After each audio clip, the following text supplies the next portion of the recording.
Oi, gente.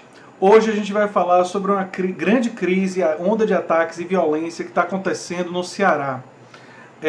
Esse é o primeiro grande teste para o governo Bolsonaro, não só do ponto de vista da segurança pública no que tange o Ceará e a relação de um governador petista com o governo Bolsonaro, né? Essa coisa da oposição e da situação, né, no governo federal e no governo estadual, mas também a questão da segurança pública de um ponto de vista nacional, porque os números dos assassinatos no Brasil têm sido muito altos por ano. O ano passado foram mais de 60 mil assassinatos, e uma das promessas do Bolsonaro foi reduzir o número de assassinatos, foi reduzir a violência no Brasil. A questão da violência, a questão da segurança pública foi uma questão muito utilizada, junto com a corrupção, como grandes pautas para o Bolsonaro. Então, é um teste importante. Se você chegou agora, o canal é a Nova Máquina do Tempo, eu sou André Teixeira Jacobina, aqui a gente fala de política, de ciência, de filosofia, tem uma sessão de diálogos com especialistas, o Filosofia Popular, em que eu discuto filmes, séries, jogos, quadrinhos e outras coisas do ponto de vista filosófico e político, e tem agora a sessão das lives, já teve a primeira live, e futuramente eu vou fazer mais lives aí no canal. Bem, a onda de violência já tem mais de 80 ataques coordenados por facções criminosas. Uma coisa que eu queria falar sobre as facções criminosas, antes da gente ir em alguns detalhes, é o seguinte. O Ceará, na verdade, não era no passado, há mais de 20 anos atrás, digamos assim, não era um dos estados onde as facções criminosas estavam muito presentes. No entanto, algumas facções criminosas do Rio de Janeiro e de São Paulo, elas estão se tornando nacionais, elas deixaram de ser apenas de determinados estados, e algumas delas estão tendo atuação internacional. Nós podemos dizer que as facções criminosas se globalizaram. Então, esse é um fator importante para entender o que está acontecendo aqui, né? Os policiais, eles prenderam 86 suspeitos nos crimes de 25 cidades. Vou colocar os links na descrição das duas reportagens do G1 e do El País que eu utilizei como fonte, né? O El País fala que nos últimos 3 dias foram em 13 municípios, e o governo petista do Camilo Santana, o governador, ele vai receber 300 agentes da Força Nacional. Ele pediu muito mais do que isso, mas o Moro, enfim, foi o que foi possível entregar para ele, segundo o Moro, né? Vários ônibus, além de prédios públicos e privados, foram incendiados, teve um viaduto que foi dinamitado, explosivos foram desativados pelas autoridades. Os ataques estão constantes, é uma coisa assim assustadora.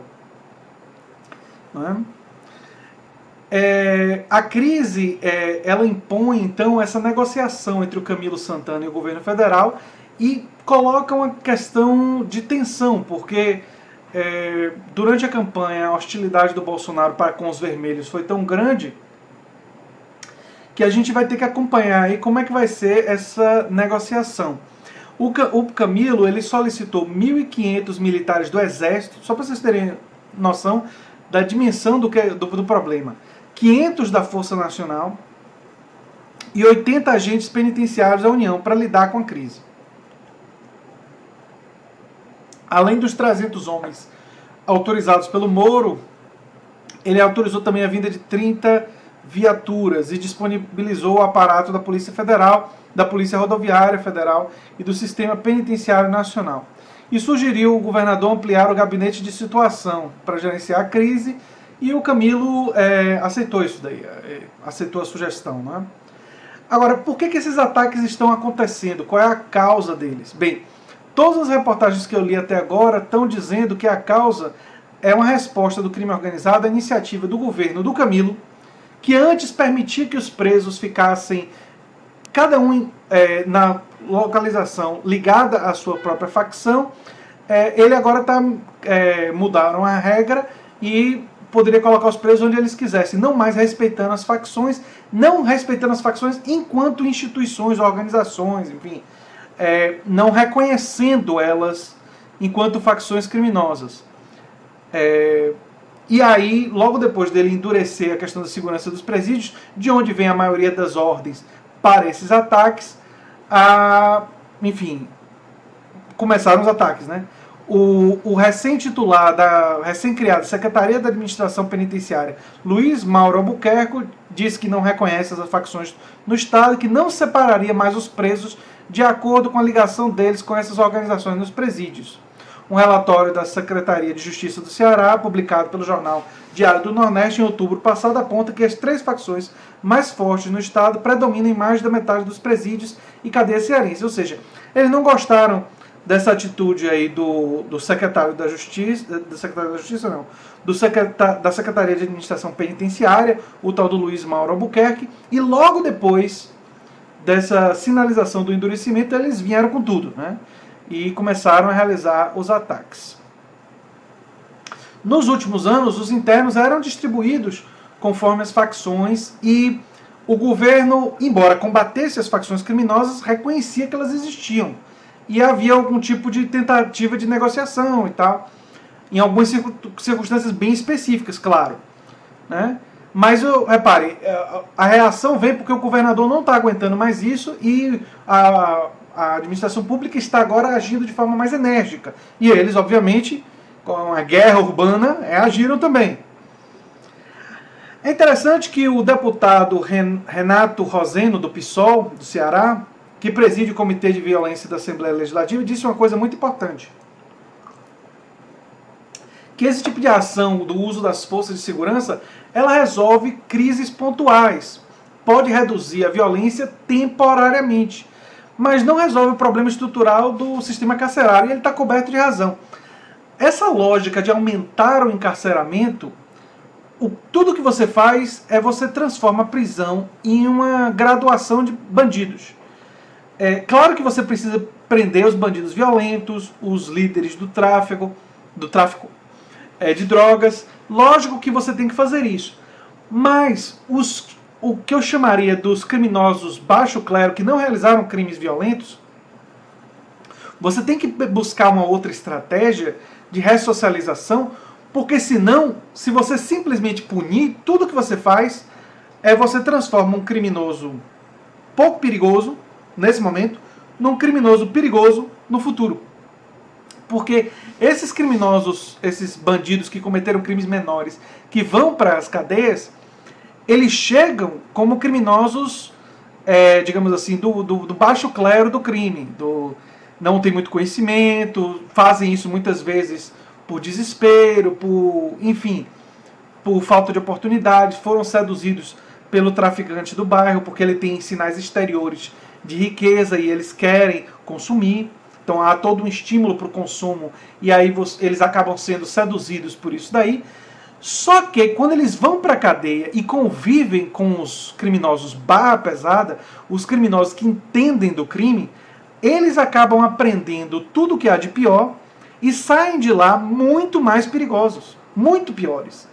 Então a prisão, em vez de servir para ressocializar e permitir que essa pessoa, quando saísse de lá, saísse um indivíduo com melhores chances de não voltar a reincidir no crime, ele sai com muitas chances de reincidir no crime, né? Foi isso que os países, por exemplo, a Suécia, a Dinamarca, descobriram e criaram presídios ultra especializados para redução da reincidência. Então, e são os países que melhor resolvem esse problema. O nível de reincidência na Suécia e na Dinamarca são baixíssimos, né? A solução... O Renato, ele falou uma coisa interessante, porque ele pegou um exemplo da Colômbia, políticas que atuam no eixo de prevenção, inteligência, combate à corrupção. Ou seja, ele nem foi para um exemplo fantástico, como o exemplo dos países nórdicos, mas um exemplo latino-americano que conseguiu ter algum tipo de impacto, né? Mas os indicativos atuais sinalizam que a população apoia mesmo o aumento do encarceramento, que é uma estratégia que a longo prazo simplesmente não funciona. Quer dizer, você tem que ter o encarceramento para os assassinos, os grandes traficantes. O pequeno traficante, você tem que arrumar uma outra forma de punir ele. Pode ser até alguma coisa deve ter fiscalização, Mas tem que pensar em penas alternativas e em uma outra forma de lidar, porque se você prender e for para o mesmo presídio, ou separar, ter presídios diferentes e, enfim, que se você manda para o mesmo presídio, tudo que você faz é dar exército para essas facções criminosas, não é? Sobre os presídios, o relatório da Secretaria de Justiça diz que tem apenas 13.830 vagas, mas tem 30 mil pessoas ocupando essas vagas. Ou seja, é superlotação total dos presídios, né? O Ceará vive essa onda de violência e tal. Enfim, o que eu penso sobre isso eu meio que já falei, mas eu acho que é importante ressaltar uma coisa sobre o desafio ao governo Bolsonaro. O governo Bolsonaro, ele chega com algumas pautas centrais. Uma é o combate à corrupção, só que pelos indicados aos ministérios a gente já tem bastantes dúvidas, porque muitos deles estão sendo investigados, foram acusados de vários crimes, então isso daí vocês podem simplesmente procurar na internet e encontrar. E corrupção é uma pauta que você só, na verdade, consegue reduzir a corrupção, isso tem estudos internacionais, enfim, mas assim, a corrupção tende a reduzir com ampliação da democracia, com ampliação de transparência, com mecanismo, mudança do financiamento de campanha para que as campanhas sejam financiadas ou por cidadãos comuns com limites muito fortes ou pelo próprio Estado, quer dizer, uma outra forma, mas nunca as grandes empresas nem os bilionários financiando, porque isso corrompe a democracia e a democracia, na verdade, se torna um regime oligárquico. Então você só resolve a corrupção com mudança de leis e tal. Você não resolve trocando as pessoas. Essa ideia de trocar as pessoas e você vai resolver o problema da corrupção, isso não funciona. Porque muitas das piores pessoas se interessam pelo poder político em todos os países. Então é o desenho institucional, ou seja, quando pessoas mudam o desenho institucional e um novo desenho institucional coíbe a corrupção e cria incentivos para a boa administração, aí você muda. Então, o discurso anticorrupção é um discurso meio vazio, porque se ele não tiver acompanhado de uma série de estratégias e de políticas concretas, ele não adianta nada, ele é moralismo barato. É só isso. Agora, a questão da violência, ela é mais facilmente quantificável. Ou seja, nós temos um número de mais de 60 mil assassinatos no ano passado e índices de violência no Brasil altíssimos. Então, quando o primeiro ano do governo Bolsonaro chegar ao fim, ou seja, essa é uma avaliação que a gente não pode fazer agora. Tem algumas que a gente pode fazer no momento, outras em processo e outras a gente tem que criar marcos. Um marco vai ser quando fechar o primeiro ano do governo Bolsonaro, a gente avaliar o número de assassinatos. Não é o único indicador relevante, existem outros, mas é um indicador relevante para a gente ver se essa estratégia teve algum tipo de impacto. A estratégia do endurecimento e tudo mais, que é a estratégia que o Bolsonaro defende, não é? A longo prazo, a estratégia que eu estou falando, que é a estratégia de redução de reincidência, de focar através de políticas de inteligência nos líderes do crime organizado, eu entendo que são estratégias melhores, né?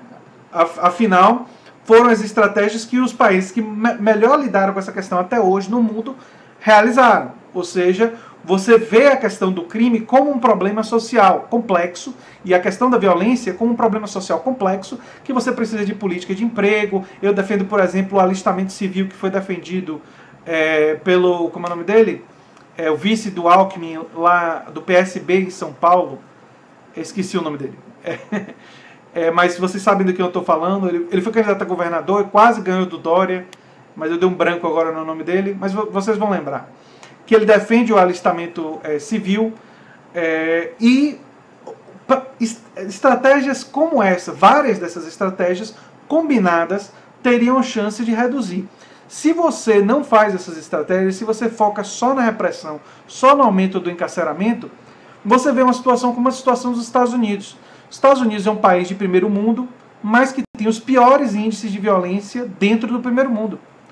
Maior população carcerária do mundo, você tem problemas de reincidência, a reincidência lá é alta, e você tem índices de violência para país de primeiro mundo em níveis muito complicados. Mesmo se você vai levar em conta que é um país de mais de 300 milhões de habitantes. Ou seja, mesmo se você levar em conta o número de habitantes, os números dos Estados Unidos não são bons. Então não é modelo para lidar com a violência. E é o modelo que o governo Bolsonaro parece estar seguindo. Enfim, é uma coisa para a gente analisar ao longo desse ano aí. Vamos ficar observando o que está acontecendo no Ceará. Eu não tenho todas as respostas sobre isso. Eu acho que é uma coisa que a gente vai ter que analisar enquanto está acontecendo. E aí, quem sabe eu faço um outro vídeo quando a gente tiver mais informações sobre isso, não é? Enfim, gente, era o que eu queria falar sobre a crise lá no Ceará, a onda de violência que está acontecendo lá, o problema das facções criminosas. E se você gosta do canal, se lembre sempre de se inscrever no canal, dar um like, compartilhar, divulgar para amigos, conhecidos, que é muito importante para o canal. Um abração e até o próximo vídeo. Tchau, tchau.